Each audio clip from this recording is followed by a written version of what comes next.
السلام علیکم ورحمۃ اللہ وبرکاتہ۔ بسم اللہ الرحمن الرحیم، والصلاة والسلام علی رسولہ الکریم وعلی آلہ وصحبہ اجمعین۔ اللہ تبارک و تعالیٰ نے اپنے فضل و کرم سے ہمیں ایک ایسا ملک دیا ہے جس کی بنیاد لا الہ الا اللہ پر ہے کہ 47 میں بچے بچے کی زبان پر تھا پاکستان کا مطلب کیا، اور نعرے لگتے تھے لا الہ الا اللہ۔ اس لحاظ سے ان سارے 1439 ہجری ہے، اس سارے عرصے میں 2 ریاستیں ایسی ہیں جو اسلام کے بنیاد پر وجود میں آئیں، ایک مدینہ منورہ کی ریاست اور ایک پاکستان کی ریاست، اور اس کے نام تو اللہ نے پہلے ہی آسمانوں پہ طے کر رکھے تھے، اپنے ایک بندے سے اس کو ڈیلیور کروایا۔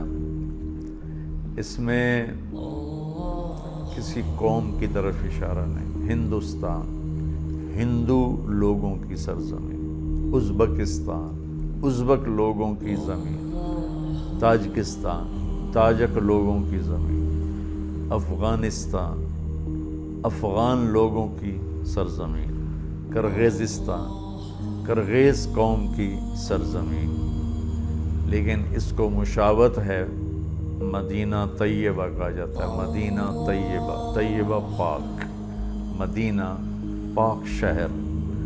تو اس پاکستان کا نام بھی مدینہ طیبہ سے جڑتا ہے، یا مدینہ منورہ کہتے ہیں، روشن منور شہر، مدینہ طیبہ، پاکیزہ شہر۔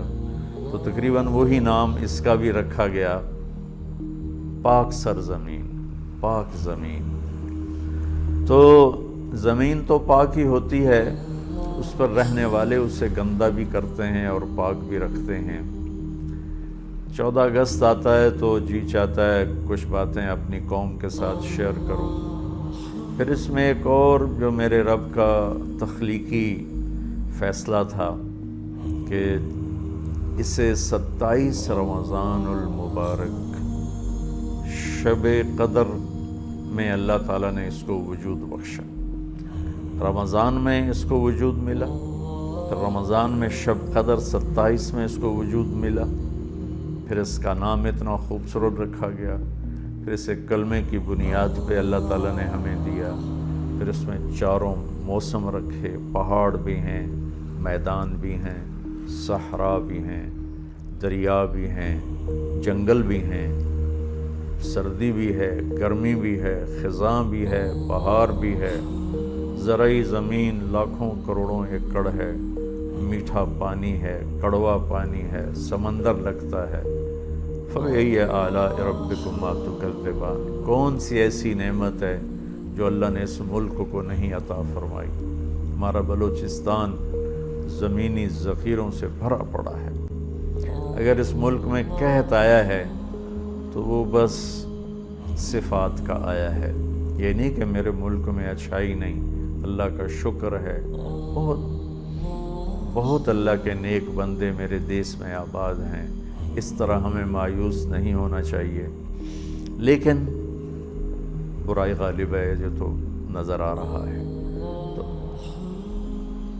اس دن کے حوالے سے میں صرف ایک حدیث بیان کرنا چاہتا ہوں۔ اگر ہم اس ملک کو پاک بنانا چاہتے ہیں اور پاکستان کو ایک عزت دلانا چاہتے ہیں، ہم ایٹمی طاقت اللہ نے ہمیں بنایا، واحد اسلامی سلطنت ایٹمی طاقت ہے، لیکن عزت نہیں ملی، نہ عالمی سطح پر نہ علاقائی سطح پر، کہ عزت دینے والا اللہ ہے، وَتُعِزُّ مَن تَشَاءُ، اور ذلیل کرنے والا اللہ ہے، وَتُذِلُّ مَن تَشَاءُ۔ تو عزت دینے کے اور ذلت سے بچانے کے کچھ اسباب میرے نبی نے بیان فرمائے ہیں، ان میں سے آج صرف ایک چھوٹی سی حدیث میں آپ کے ساتھ شیئر کروں گا تاکہ بات لمبی نہ ہو جائے، پھر سننے والے کم ہو جاتے ہیں۔ میرے نبی نے فرمایا اربع اذا کانت فیک ما ضرک ما فاتک من الدنیا، آپ نے فرمایا 4 باتیں اگر تو مجھ سے لے لے اور اپنی زندگی میں اتار لے تو پھر تجھے کسی چیز کا نہ گھاٹا ہے، نہ کمی ہے، اور نہ ہی تیرا کوئی نقصان ہے۔ کہ صرف 4 لمبے لمبے وظیفے میرے نبی نہیں بتاتے تھے، مشقت والی وظائف میرے نبی نہیں بتاتے تھے، اپنی امت کے لیے آسانیاں فرما گئے۔ کہ 4 بات، 40 نہیں ہے، 14 نہیں ہے، 44 نہیں، کہ 4۔ کیا ہیں وہ؟ حفظ و امانت، صدق و حدیث، حسن و خلیقت، عفت فی طعمت۔ سبحان اللہ۔ میرے نبی نے فرمایا، گویا میں یوں کہوں کہ میرے پاکستان کی قوم سے، جس میں بہت سی قومیں آباد ہیں اور ہر صفات کے لوگ اس میں موجود ہیں، عورتیں بھی، مرد بھی، بڑے بھی، بوڑھے بھی، مالدار بھی، فقیر بھی، میرے نبی نے فرمایا 4 باتیں مجھ سے لے لو۔ حفظ و امانہ، زندگی میں کبھی کسی کو دھوکہ نہیں دینا۔ دیانت داری، دیانت داری وہ زیور ہے جو پرانا نہیں ہوتا ہے، جس کا رنگ پھیکا نہیں پڑتا ہے، جس کی قیمت میں کسی دور میں کمی نہیں آتی۔ دوسرا ارشاد فرمایا صدق و حدیث، کہ ہمیشہ سچ بولنا ہے، کبھی جھوٹ نہیں بولنا، ہمیشہ سچ بولنا ہے، کبھی جھوٹ نہیں بولنا ہے۔ ان 2 کی وضاحت کے لیے ایک اور حدیث سنو۔ میرے نبی نے فرمایا میرا امتی ہر گناہ کر سکتا ہے، 2 نہیں کر سکتا، ایک جھوٹ کبھی نہیں بولے گا، ایک دھوکہ کبھی نہیں دے گا۔ ایک جھوٹ کبھی نہیں بولے گا، ایک دھوکہ کبھی نہیں دے گا۔ تو میرے نبی نے فرمایا 4 باتیں، ان میں سے 2 کون سی ہیں؟ دیانت داری، دھوکہ نہیں دینا، سچ بول، جھوٹ نہیں بولنا، حسن و خلیقت، اپنے اخلاق اچھے کرنا، ماں باپ کے ساتھ، بیوی کے ساتھ، بچوں کے ساتھ، بچوں کے ماں باپ کے ساتھ، بھائیوں کے ساتھ، دکان میں نوکروں کے ساتھ، آفس میں ملازمین کے ساتھ، جاب پر اپنے ماتحتوں کے ساتھ، آفس میں اپنے ماتحتوں کے ساتھ، اپنے بڑوں کے ساتھ، اپنے چھوٹوں کے ساتھ اخلاق اچھے کر، اور آپس کی لڑائیاں مٹا دو۔ خاص طور پر جو مذہب کے نام کی لڑائی چل رہی ہے، جو مجھے رلاتی بھی ہے، تڑپاتی بھی ہے، کہ تعصب ایسا ہے کہ ایک دوسرے کو مسلمان سمجھنے پر بھی تیار نہیں ہے۔ میری قوم تمہیں اللہ رسول کا واسطہ دیتا، انشاءاللہ جو کلمہ پڑھنے والا ہے وہ مسلمان ہے اور جنت میں جائے گا، کہ وہ جو بنیادی اعتقاد ہیں اس کے اوپر قائم ہو، ختم نبوت کا قائل ہو، توحید و رسالت، جو 5 باتیں ہیں، کلمہ، نماز، روزہ، حج، زکوٰۃ، اللہ پر ایمان، فرشتوں پر، کتابوں پر، تقدیر پر، موت کے بعد کی زندگی پر، ختم نبوت پر، سب کو گلے لگانا سیکھو، سب سے محبت کرنا سیکھو، سب کے ساتھ اچھے اخلاق برتو، ایک دوسرے سے مصافحہ نہیں کرتے۔ تو میرا تیسری بات میرے نبی کی ہے، اپنے اخلاق اچھے کرنا۔ اخلاق اچھے کا بہت بڑا حصہ اس زبان کے ساتھ ہے، تو زبان سے گالی دینا، اللہ ہمیں توفیق دے کہ ہم کسی کو گالی نہ دیں، جھوٹ نہ بولیں، غیبت نہ کریں، الزام نہ لگائیں، بہتان نہ لگائیں۔ میرے نبی کا فرمان ہے، جس نے کسی نیک عورت پہ بدکاری کا بہتان لگا دیا، وہ 100 سال مصلی پہ بیٹھ کے عبادت کرتا ہوا بھی اگر مرا تو جہنم میں جائے گا، جنت کی ہوا بھی نہیں اس کو مل سکتی ہے۔ تو تیسری چیز جو میرے نبی نے فرمایا کہ اپنے اخلاق اچھے کر، اور چوتھا فرمایا عفت فی طعمت، رزق حلال کماؤ، حرام بازار میں بکھرا پڑا ہے، 2 طرح کا حرام ہے، ایک کامی حرام، ڈرگز بیچتا ہے، ہیروئن بیچتا ہے، چرس بیچتا ہے، افیم بیچتا ہے، شراب بیچتا ہے، یہ تو کامی حرام ہے۔ دوسرا کام تو ٹھیک ہے، کپڑا بیچتا ہے، لوہا بیچتا ہے، لیکن سارا دن اس میں ہیرا پھیری کرتا ہے، جھوٹ بولتا ہے۔ تو ایک کی مثال تو پیشاب کی، تو پاک ہو ہی نہیں سکتا۔ دوسرے کی مثال دودھ کی ہے، جس میں چند قطرے پیشاب کے گر گئے، تو دودھ تو پاک تھا، پیشاب کے قطروں کی وجہ سے وہ ناپاک ہو گیا۔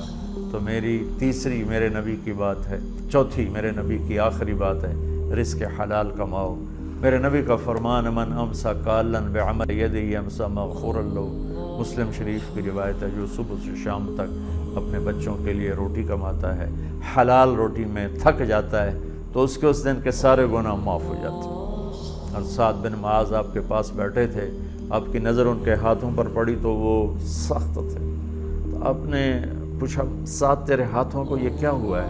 تو انہوں نے عرض کی یا رسول اللہ میں اپنے بچوں کے لیے روٹی کماتا ہوں، خود کام کرتا ہوں، محنت مزدوری کا دہاڑی دار، تو میرے ہاتھ سخت ہو گئے، اپنے باغ میں کام کرتے تھے۔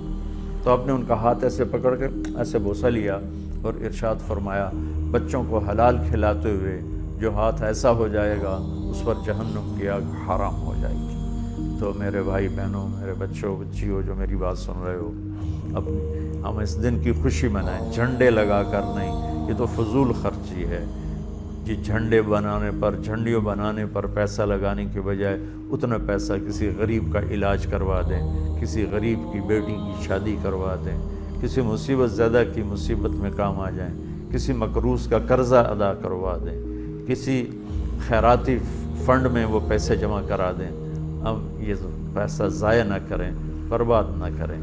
14 اگست کی خوشی منائیں کہ ہم ہمیشہ سچ بولیں گے، جھوٹ نہیں بولیں گے، ہمیشہ دیانتداری سے زندگی گزاریں گے، کسی کو دھوکہ نہیں دیں گے، ہمیشہ اپنے اخلاق اچھے کریں گے، کسی کے ساتھ بد اخلاقی نہیں کریں گے، اور اپنی کمائی میں حلال کمائیں گے، کبھی حرام نہیں کمائیں گے۔ تو پھر اب دیکھنا پاکستان میں کیسے تبدیلی آتی ہے۔